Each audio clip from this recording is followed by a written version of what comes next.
গোলাম আজমের পুত্র জনাব আমান আজমি সেনাপ্রধান জেনারেল ওয়াকারের বিরুদ্ধে একটা মারাত্মক অভিযোগ করেছেন। কথাবার্তা খুব বেশি হচ্ছে না, কিন্তু কেউ কেউ আবার এটাকে পিক করছেন এবং এটা একটা দলিল হিসাবে সবার সামনে আনার চেষ্টা করছেন যে জেনারেল ওয়াকার গুমের বিচার করতে চান না। উনি কি বলেছেন একটু আমি বলি, আপনারা এই ভিডিওটা একটু দেখে নেবেন, তাহলে বিস্তারিত জানতে পারবেন। এখানে তিনি দাবি করছেন তিনি যখন মুক্তি পান গত বছর অগাস্টে, সেই বছরের সেপ্টেম্বরে জনাব ওয়াকার সেনাপ্রধান তাকে দুপুরের খাবার খাওয়ার জন্য তার অফিসে নিয়ে যান। সেখানে গিয়ে তিনি হাত জোড় করে, জনাব আজমি হাত জোড় করেও দেখান, জনাব ওয়াকার হাত জোড় করে নাকি বলেছেন যে তাকে যে গুম করেছেন তাদেরকে, মানে সেই জেনারেলদেরকে তিনি যেন বিচারে নিয়ে না যান, কোর্টে নিয়ে যান। জনাব আজমি কারণ জানতে চাইলে তিনি নাকি জানিয়েছিলেন যে এতগুলো জেনারেলকে যদি বিচার আওতায় নেওয়া হয় সেটা সেনাবাহিনীর সুনামের ক্ষতি করবে। তারপর জনাব আজমি যেগুলো বলছেন মোটা দাগে এইরকম, সেটা হচ্ছে তিনি বলছেন যে তার উপরে যে জুলুম হয়েছে, তার যে উপরে অত্যাচার হয়েছে, তার তো বিচার হওয়া দরকার, এবং কেন তিনি জুলুম যারা করেছে তাদের পক্ষে থাকছে।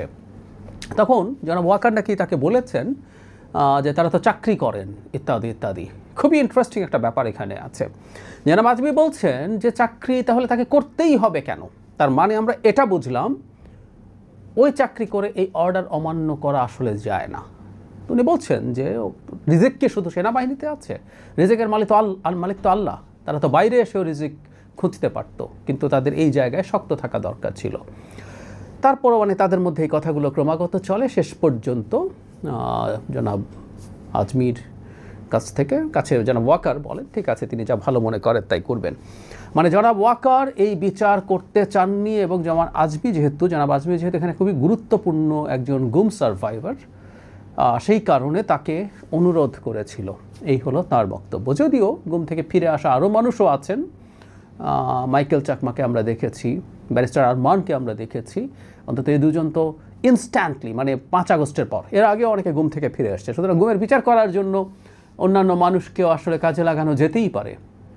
অনেকে কয়েক মাস বছর এরকম সময় পর আগেই, মানে শেখ হাসিনার সময় ফিরে এসছে, বা বিএনপি জনাব সালাউদ্দিনকে আমরা 2 মাসের বেশি গুমের পর থেকে তার সন্ধান জানি, এরকম তথ্য ওদেরকে দিয়ে বিচার হতে পারে। এখন জনাব আজমিকে ডেকেই গুমের বিচার করা যাবে না কেন বলা হবে না, আমি খুব নিশ্চিত নই। কিন্তু তার চাইতে জরুরি কথাটা হচ্ছে এই কথাটা বলে তিনি আসলে কী অর্জন করতে চাইছেন সেটা সম্ভবত খুব অল্প সময়ের মধ্যে দেখা গেল যে ওনার এই বক্তব্য দিয়ে অনেকে দেখানোর চেষ্টা করেছেন যে দেখুন উনি বলেছেন। সুতরাং জনাব ওয়াকার সম্পর্কে তাঁরা যে অভিযোগ করছিলেন জনাব ওয়াকার বিচার চান না, এই প্রসঙ্গে একটু বলে রাখি, আমি শেষের দিকে আসবো, যে আমিও নাকি এই গুমের বিচার চাই না এই বলে ফটো কার্ড নিয়ে আমাকে তুলোধুনা করার চেষ্টা করা হচ্ছে। আসবো সেই জায়গায়। তো যাই হোক, এটা দিয়ে প্রমাণ করার চেষ্টা করছেন জনাব ওয়াকার নাকি বিচার চান না। এখন আমি এই প্রশ্নটা করতে চাই, আমি জনাব আজমির প্রতি সহানুভূতি থেকেই বলছি, একটা মানুষ এত বছর গুম ছিলেন, এত মর্মান্তিক কোনো কিছু হতে পারে না এতে, এটা নিয়ে আমার কোনো দ্বিমত নেই। কিন্তু তিনি একজন মানুষ সম্পর্কে, একজন ব্যক্তি সম্পর্কে এই ধরনের একটা মন্তব্য করে দিলেই, তিনি গুম ছিলেন বলেই সেটা শতভাগ সত্যি কথা, আমরা এভাবে কেন গ্রহণ করব? কেন এটাকে প্রামাণ্য এবং অকাট্য হিসাবে ধরে নেব?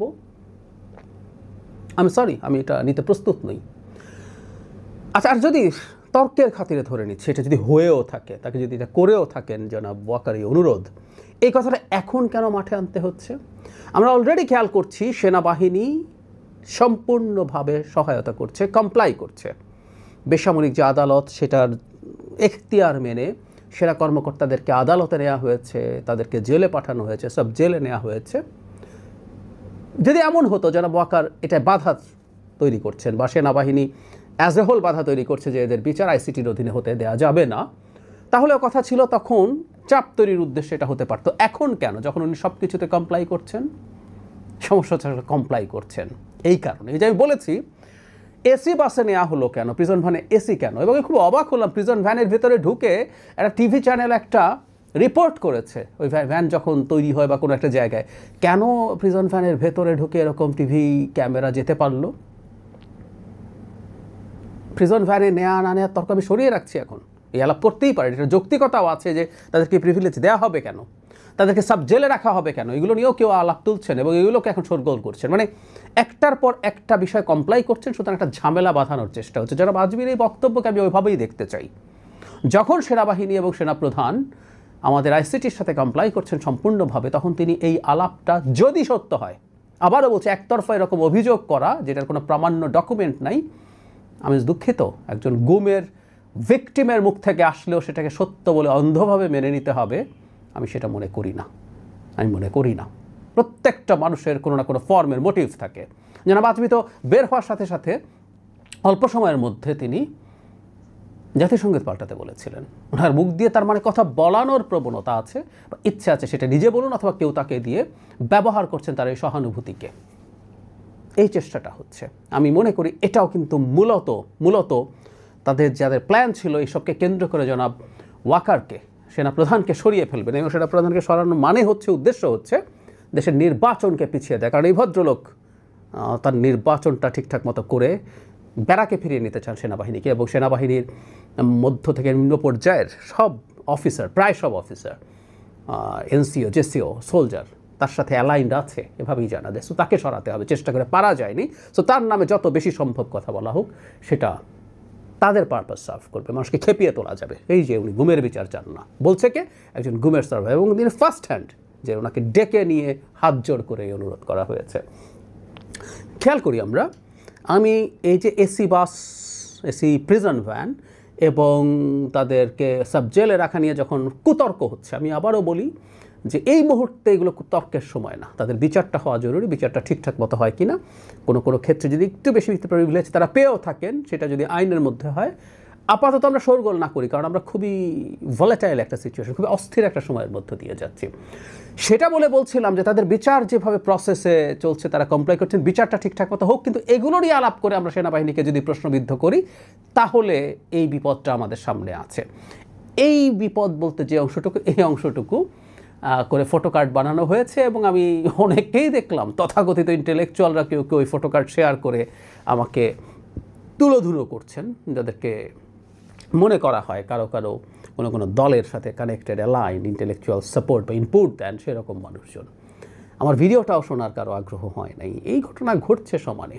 আসলে উদ্দেশ্যটা হচ্ছে ওই দেখানোর চেষ্টা করা যে কত মানুষ বিরুদ্ধে আছে। আমি গুমের বিচার চাই না যখন বলি, যদি বলানো যায়, আমার মুখ দিয়ে যদি দেখানো যায়, প্রতিষ্ঠিত করানো যায়, আমার বহু বছরের যে অ্যাক্টিভিজম আছে ইনসাফের পক্ষে, ন্যায়ের পক্ষে, সেটাকে ভিলিফাই করা যায়। ও কেনা হয়ে গেছে, ও ভারতের দালাল হয়ে গেছে, ও হাসিনার দালাল হয়ে গেছে, ও কচুক্ষেতি হয়ে গেছে, এইসব ব্র্যান্ডিং করা সোজা হয়ে যায়। অথচ ওই ভিডিওতেই খুব বিস্তারিতভাবে আছে, আমি আজও বলছি। একই সাথে এটাও বলছি, আমি আবার একটু বলে রাখতে চাই, বিচারটা এখানে হয়েছে, আমি এটাও বলেছি, সেনা আইনে যদি বিচারের ব্যাপারে দুই পক্ষ বলতে সরকারের সাথে, মানে সেনাবাহিনীর সাথে আইসিটির যদি কোনো না কোনো রকম আন্ডারস্ট্যান্ডিং হয় এবং সেনা আইনের যদি কোনো সংশোধন প্রয়োজন হয়, সেটাও হতে পারতো, কিন্তু বিচার হতে হবে। এটা নিয়ে কারো কোনো দ্বিমত থাকার কোনো কারণ ছিল না, করছিল না, তবে সেটা ন্যায় বিচার হতে হবে।